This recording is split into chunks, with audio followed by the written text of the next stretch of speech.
હવે પહેલા તો તમારા બધાનું સ્વાગત છે કે તમે બધા આટલો સમય કાઢીને અહીં આવ્યા. બધાને પ્રણામ, બધાનું સ્વાગત છે.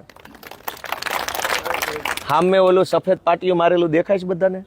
આ નજીકમાં હાવ એ મુખ્યમંત્રીની ઓફિસ છે.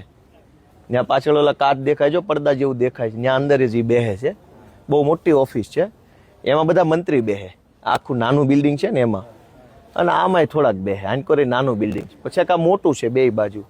મોટામાં બધા સચિવ બેહે, તમામ પ્રકારના સચિવો હોય. એક એક આખું આમ રેલગાડી ભરાય એટલા સચિવો છે અહીંયા. કામ શું કરે છે તમે જાણો, આપણે વખાણ કરવી ભૂંડા લાગવી. પબ્લિક જ એના વખાણ કરે કે શું કામ કરે છે.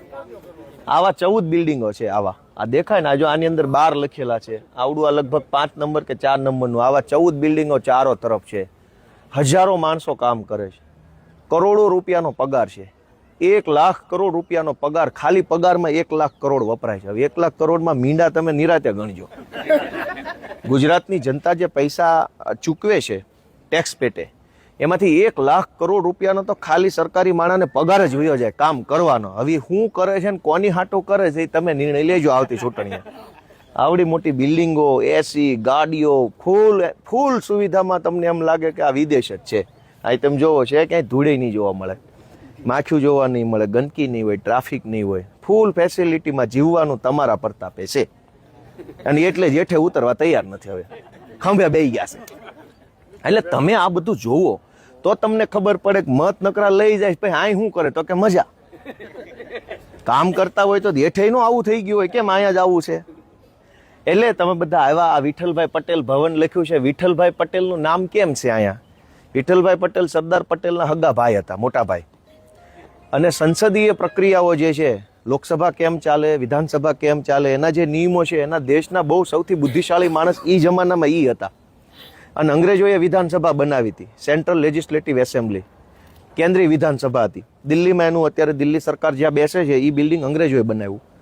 એના એ અધ્યક્ષ હતા અને ખૂબ બુદ્ધિશાળી માણસ હતા. એ જમાનામાં સૌથી બુદ્ધિશાળી માણસ કહેવાય વૈધાનિક બાબતો સંસદીમાં એ હતા. અને એના દિમાગના આઈડિયાથી તે આખી બધી પ્રણાલિકાઓ બની છે. અને એટલે એવા મહાન માણસનું નામ અહીં વિધાનસભા ઉપર રાખ્યું છે. આ બંને મોટા, આ નાના નાના બિલ્ડિંગ છે એ સ્વર્ણિમ સંકુલ છે. અને ઓલા છે એ સચિવાલયના મકાનો છે. ગાંધીજીના 2 પુત્રો બેહાડ્યો છે જો સામે, પણ મોઢું અવળું થાય. ગાંધીજી આંકોર જોઈને બેહી નથી કેમ કે આ જોવા જેવું શું છે. એ અવળું ફરી ગયા. એ અવળું ફરી ગયા.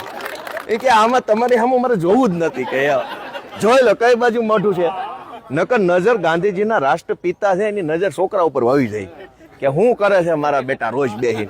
એને બદલે એ કે મૂકો ભાઈ, મારે આમાં કઈ જોવું નથી. કે આમ ફરી ગયા. આ હાલત અહીંયા છે. જોઈ લીધી નજરે. હવે કહેજો બધા ગામમાં જઈને લોકોને ગાંધીજી જેવા ગાંધીજી મોઢું ફેરવી લીધું છે.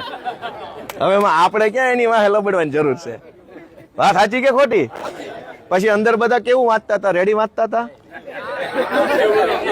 ભાષણ તો ક્યાંક હતું, વક્તવ્ય હતું જ નહીં, વાંચતા હતા. એટલે મેં તમને પૂછ્યું કે વાંચતા હતા બરાબર?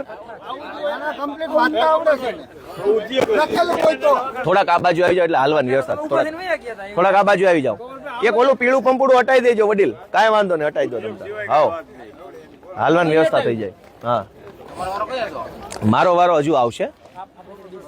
એટલે હવે વસ્તુ શું છે, 2 વાત છે. મારા અંદર જવાનો ટાઈમ થઈ ગયો છે. કે સરકાર કરોડો અબજો રૂપિયા ફાળવે છે. 4 લાખ કરોડનું બજેટ આવ્યું. એવડી મોટી મોટી વાતો અહીંયા બેહીન થાય છે. એના કરતાં 10% કામ હેઠે નથી થતું. તમે વાતો 20 કિલોની કરો તો 500 ગ્રામ તો કામ કરો.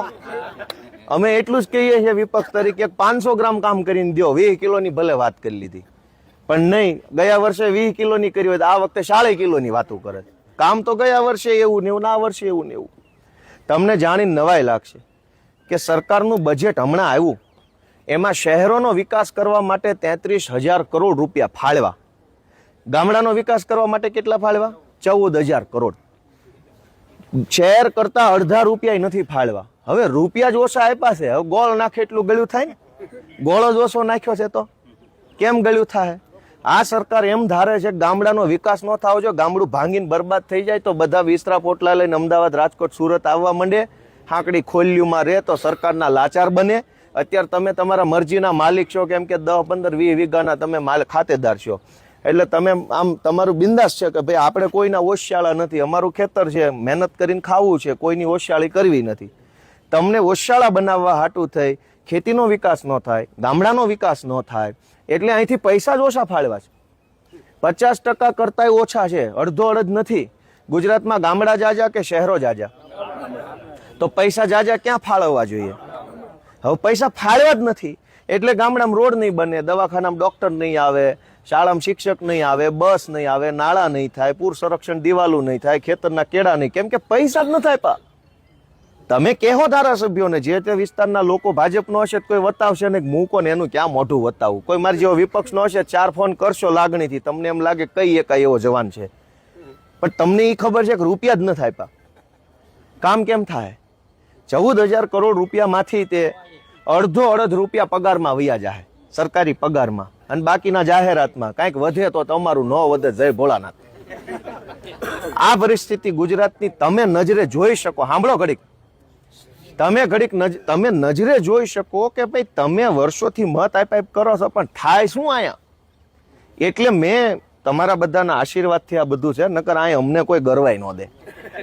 નીકળો એમ જ કે સીધા, જ્યાં હોય ને બધે ઊભા છે, નહીં ઘૂસવા દેવા માટે. સામાન્ય માણસ જોઈએ જ નહીં, વીઆઈપી હોય તો ચાલે, પણ તમારા હાથમાં એ તાકાત છે કે તમે જેનું બટન દબાવો ની માણા આમ ઠપ ઠપ ઠપ કરતો વયો જાય, કોઈ રોકી ન શકે. અહીંયા અંદરે વયો જાય ને બારી આવી કે.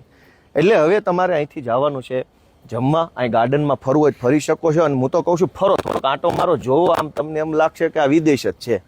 સુવિધામાં કાંઈ ઓછું નહીં હોય.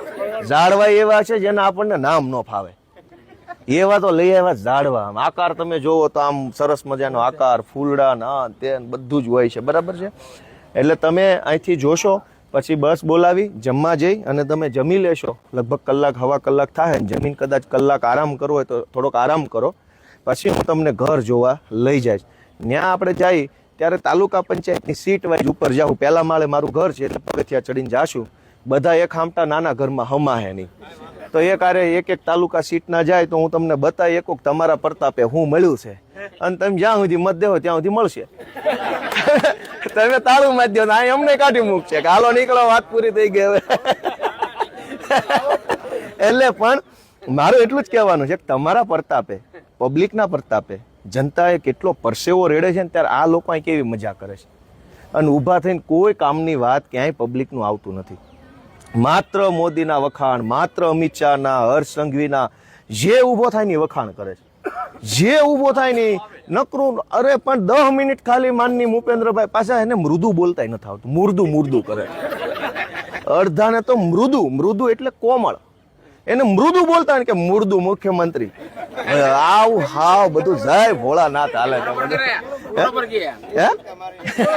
એટલે બધું ઈ તમે નજરે જોવો તો તમે માનો. એટલે મેં તમને અહીંયા આમંત્રણ કર્યું છે, તમે આવ્યા, મને બહુ ખુશી થઈ. મારાથી કાંઈ અગવડ સગવડ થઈ હોય તો માફ કરજો, થોડીક હડિયાપાટી છે. કાંઈ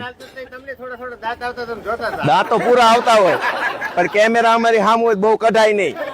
ઝાઝા દાંત આવતા હોય પણ કેટલાક કાઢવા, ઓલો અમારી સામે જો કે નકરા દાંત કાંઈક કરે, પછી શું કરવું અમારે રીતે, બરાબર છે.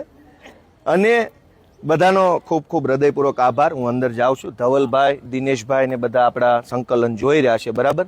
હમણાં પાછો હું તમને મળીશ. થોડુંક વહેલું મોડું થાય, થોડીક અગવડ સગવડ થાય તો કાંઈ ઓલું સહકાર આપજો બધા આપણી ટીમને, બરાબર છે. ચાલો રજા લો બધાની, ખૂબ ખૂબ આભાર. ચાલો.